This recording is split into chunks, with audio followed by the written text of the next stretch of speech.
then, because we're not watching you, don't worry.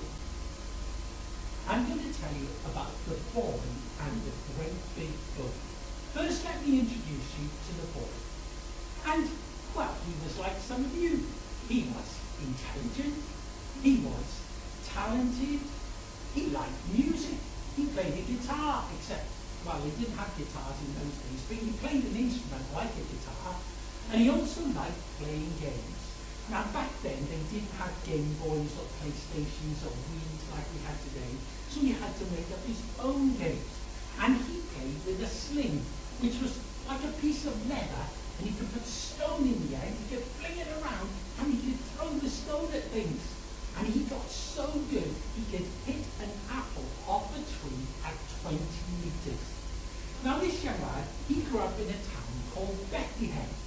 I'm sure most of you know that that's the town where Jesus was born. But he lived a long, long time before Jesus was born. Now, one other thing about this young lad was he loved God. He knew there was a God, and he always tried to please God. Sometimes, when he was out in the fields looking after his father's sheep, he would look up at the sky, and especially at night, he would look up at the stars, and he could see all the thousands and millions of stars. Have you ever done that? Look up at the sky at all those thousands and millions of stars. And he thought, wow, isn't it amazing how big God is? And then he had another thought. He thought, isn't it incredible that this great big God who made those thousands and millions of stars, he knows about me, and he cares about me. And isn't it great, boys and girls, that that great big God who made those millions of stars, he knows about you too, and he cares about you. Well, this lad, he had some older brothers. He had quite a lot of older brothers, but his 3 oldest brothers were in the army. Let's join them.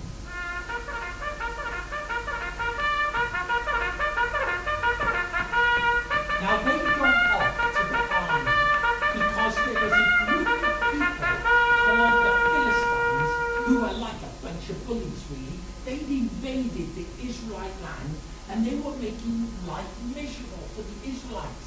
And they got their army together to pick a fight on the Israelite army.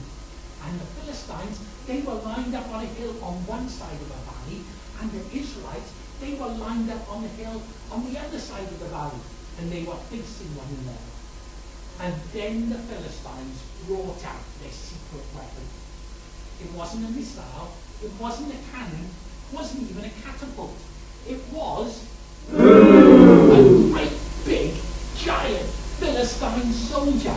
And he was huge. He was about 3 meters tall. He had a massive helmet, he had great big armor, and he had a huge spear that weighed about 7 kilograms. And he came out and he stood out in front of the others and he said, right here, you lot, this is what we're going to do.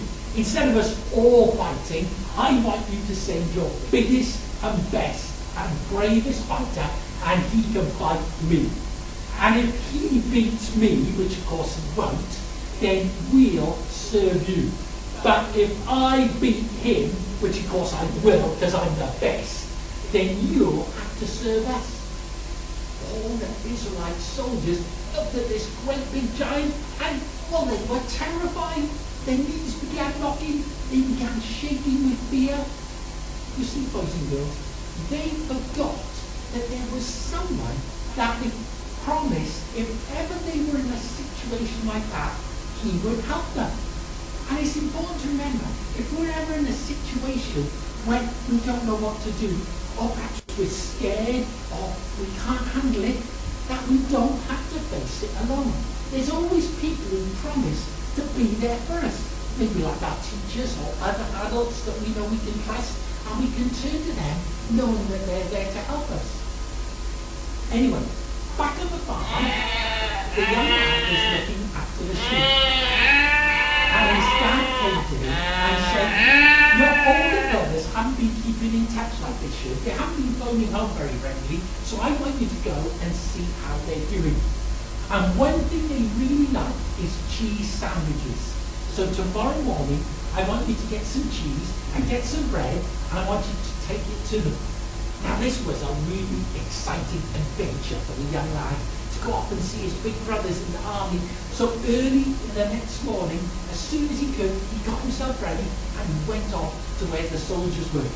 He got to them just as they were lining up on the hillside to face the Philistines.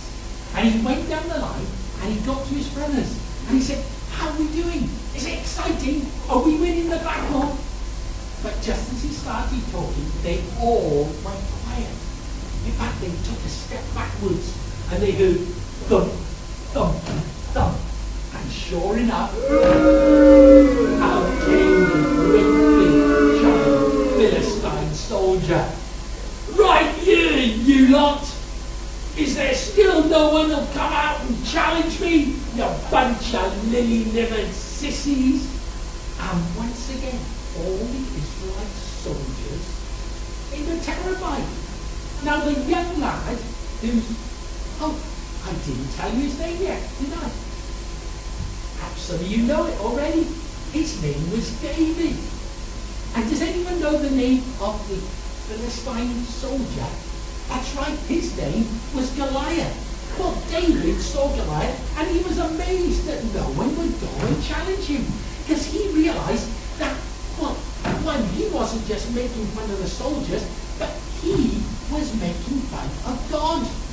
And he remembered what all the others had forgotten, that if ever they were in a situation like that God had promised to help them. And he thought, why doesn't anyone go and fight him? I'm sure God would help them, and I know that God has helped me. And he remembered times when he'd been looking after the sheep, and a bear had come to attack the sheep, and God had helped him rescue the sheep from the bear. Another time, a lion had come to steal one of the lambs, and God had helped him to kill the lion and rescue the lamb. He thought, I'm sure that God would help me beat this giant. And he began talking to the other soldiers about it. But then, one of his brothers turned round, and he got really upset. He said, what are you talking about? You're just trying to cause trouble. Why aren't you back looking after the sheep? Now, I don't know why he got so upset. Perhaps he was just stressed about the giant. I don't know. But I do know that, well, if you look at situations different to other people, sometimes they don't understand you. And if you, like David, decide that you're going to go God's way, sometimes you act or react differently to other people. And sometimes they don't understand, and they might even get upset. But don't worry about that. David didn't get worried. The king heard about David. Now the king had actually promised if anybody would go and challenge the giant, he would give their family lots of money. And get this, they could even marry the princess. Well, David was a bit young to marry a princess, of course, but he still thought he could go and beat the giant. So Saul, the name of the king, Saul asked David, do you really think you could beat the giant? And David told Saul how God had helped him against the lion and the bear. And he said, I'm sure that God will help me beat this giant. Well, the king said, have you got any armor? And David said, no, I haven't got any armor. Have you got a sword or a spear? No, I haven't. Well, said Saul, you better use mine. You can't go and fight the giant without that. David wasn't so sure, but he thought, I'll give it a go. The king's armor was just too big. It was no good for David. David said, don't worry, king. I'll use my own sling. I'll wear my own clothes, and I'm sure I can beat the giant. And he went down to the stream. He got 5 smooth stones to put in his little pouch that he could use to fight the giant. And then he went out and stood in front of the soldiers. When Goliath came out, he was furious. What's going on? Why didn't you send me a real soldier to fight me? And he looked at David. I'll tear you limb from limb. The vultures will eat you for breakfast. And then, well, he didn't quite know what to say next, so he started swearing and cursing, which is the sort of thing that bullies do when they don't know what to say and they get desperate, they just start swearing and things like that. But once again, David wasn't put off. He stood in front of Goliath and said, "You come against me with a sword and a spear, but I come against you in the name of the Lord. And I'm going to show everybody that God is real, and he helps those who put their trust in him."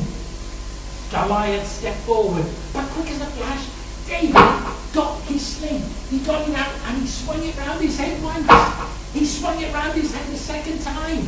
He swung it round his head a third time, and then whoosh, he let the stone go. It flew through the air and got Goliath.